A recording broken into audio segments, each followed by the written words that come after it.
Hello friends, இன்னைக்கு நம்ம என்ன செய்ய போறோம்னா, ரோட் சைட்லலாம் கிடைக்கிற மசாலா சுண்டல் தான் செய்ய போறோம். அதுக்கு நாம சுண்டலை ஒரு 8 மணி நேரம் ஊற வச்சுட்டு குக்கர்ல ஒரு 5 விசில் விட்டு நல்லா இந்த பதத்துக்கு வேக வச்சுக்கணும்.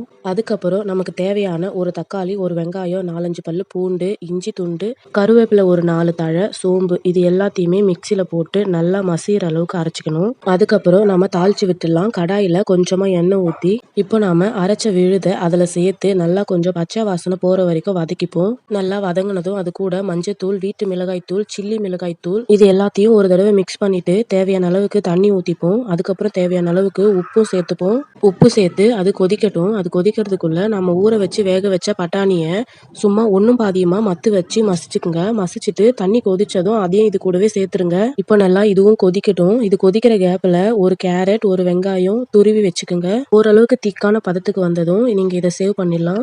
இதே மாதிரி உங்க வீட்டு குழந்தைங்களுக்கு ரொம்ப ஆரோக்கியமா நீங்களே வீட்டில் செஞ்சு கொடுங்க. வெளி ஃபுட்டெல்லாம் வாங்கி கொடுத்து பழகிடாதீங்க.